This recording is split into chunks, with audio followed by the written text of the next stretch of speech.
Well, I think you're doing that with your program because you're certainly helping a lot of people, and you're keeping people in touch with reality. It's not the military. The same situation exists in the insurance business and the business of making automobiles and the business of manufacturing anything. Most people don't know.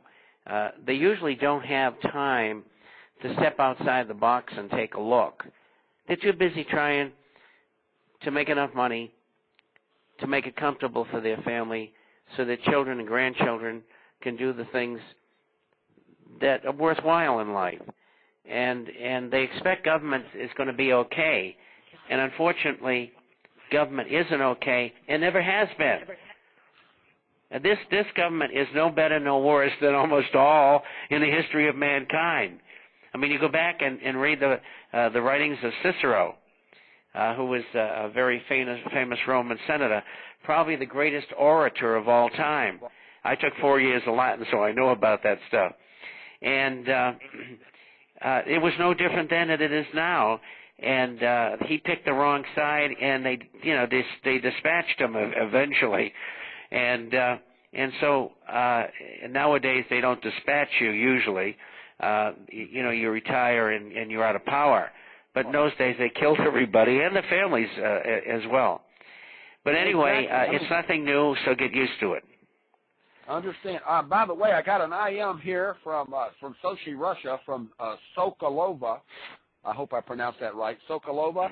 She says, Mr. Chapman, the people here have no animosity toward you as Americans, and knowing a number of Americans such as Drew and Matthew and Fred, the three men that I've met that are American men that really have honor and respect for not only just women but honor and respect for everyone, I can't understand why we need government. If they would just leave us, alone, I would love to be just a housewife and be able to take care of my kids and my husband, and the governments could go fly a kite.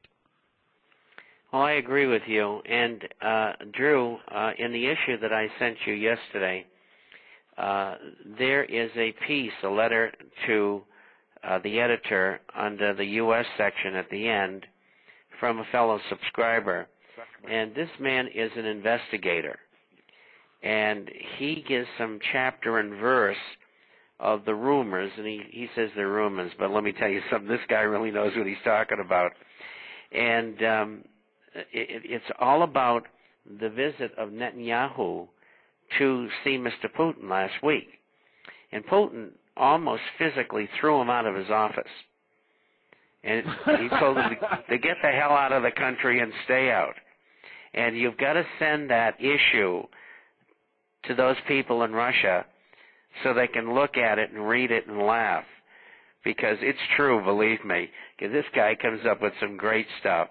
And I never hired him or anything. He got a hold of me. He has an intelligence background. He's about 15 or 20 years younger than I am.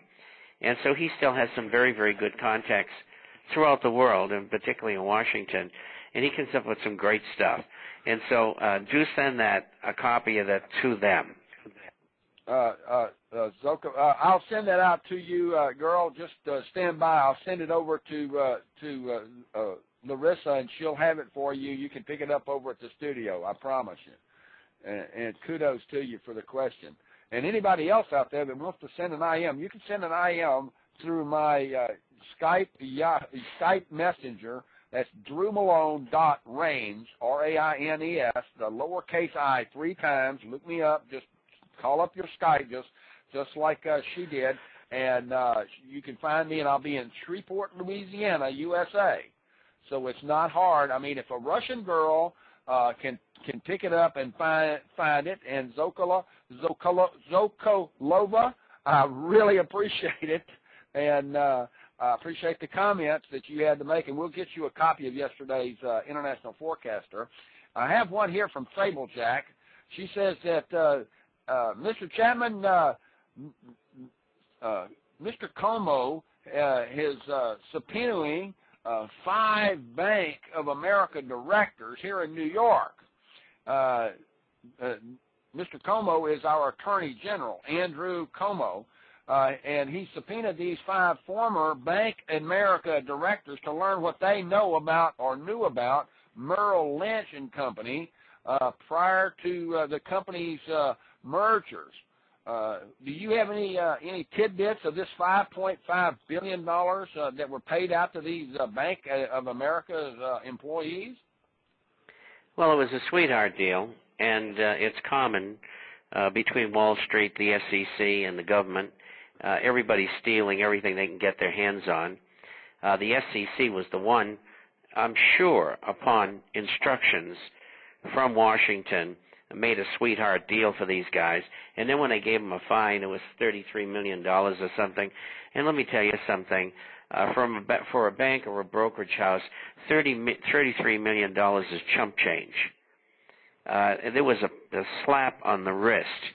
And, you know, the SEC and the CFTC, Commodity Futures Trading Corporation, the two of them are in on it. You know, they are the protectors of the major brokerage firms and also the banking and insurance fraternity. If you notice, no one ever goes to jail. Nobody ever does anything in regard to admitting anything. It's called neither admit nor deny. And they get fined. And usually the company they work for pays the fine. So the shareholders get to pay for it. It is incredible. It's incredible the crime that goes on Wall Street. I spent 28 years there. No one can tell me. I know, I've been there. Sable comes back in and she says, "Whoa, wait a minute. There was $5.8 billion in bonuses. They took a net loss of $15.8 billion for the fourth quarter. The fourth quarter, $15.8 billion. That's just 3 minutes.